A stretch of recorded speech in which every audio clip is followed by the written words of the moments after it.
ఓం శ్రీ సాయిరామ్. 1964 సంవత్సరం డిసెంబర్ నెలలో భగవాన్ శ్రీ సత్యసాయిబాబా రచింపబడినటువంటి గీతావాహినిలోని కొంత భాగం తెలుసుకుందాం. సాయిరామ్. ధ్యాన యోగమునకు కర్మయోగమునకు తోడ్పాటు అవసరము కనుకనే కర్మయోగమును ముందుగానే తెలుపవలసి వచ్చినది. అర్జున, ఫలమును వదలి కర్తవ్య కర్మ చేయువాడు నాకు అత్యంత ప్రియుడు. అట్టివాడే నిజ సన్యాసి.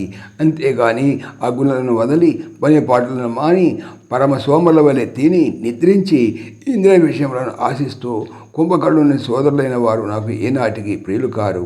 సోమరులకు నేను చాలా దూరము.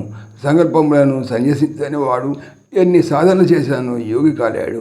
శబ్దాది విషయములందును కర్మ ఫలములందును తగులుకొన్నవాడు సర్వసంగ పరిత్యాగ ఎట్లా కాగలడు? ఇటు నిష్కామ కర్మల వలనే ధ్యానయోగము సాధింపవచ్చును.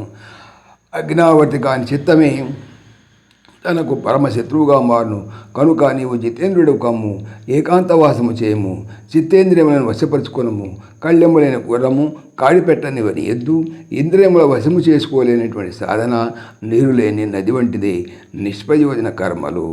బావా, లెమ్ము, ధ్యానయోగమును అభ్యసించము. క్రమము తప్పక కాలము మార్చగా స్థానమును వేడక మనసును అరికట్టుకొట్టకు పూనుకో. ఈ యోగమునకు క్రమము ప్రధాన అంగము. వాటిని అతి జాగ్రత్తగా పాటించవలెను. ఇష్టం వచ్చినట్టంతయు పద్ధతులు మార్చకూడదు. అది ప్రమాదమునకు గురియగును.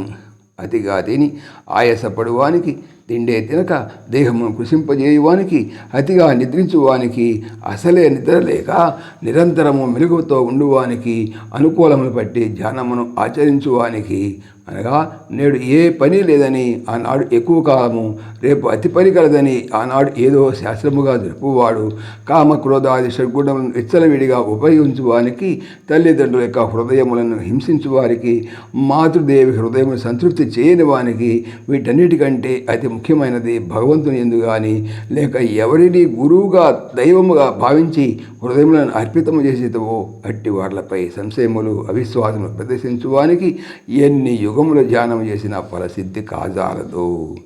యోగాభ్యాసము చేయువాని చిత్తము గాలి లేని స్థానమునకు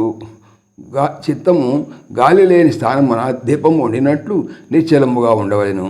ఏ సమయమున మనసు చెల్లించునో అప్పటికప్పుడే దాన్ని నిశ్చలముగా పరుగెత్తనీక అరికట్టుటకు ప్రయత్నించవలను. అన్నింటి యందు నేనే ఉన్నాను అనేటువంటి భావమును, సర్వభూతములు నాయందే ఉన్నావు అన్నటువంటి ఏకత్వము పొందువాడు అన్ని యోగములను సాధించిన వాడవును. అట్టి వానికి పరులనియు పరమాత్మనియు భేదము లేకుండాను. ఇతరుల సుఖములు తమగా భావించును. ఇతరుల హృదయములను బాధింపజేయగా సర్వులను సర్వేశ్వర భావమును ప్రేమించును. ఇట్టి భావము గలవాడు యోగులలో శ్రేష్ఠుడని భగవంతుడైనటువంటి కృష్ణుడు భక్తుడైనటువంటి అర్జునులకు తెలుపుతున్నాడు. సశేషం.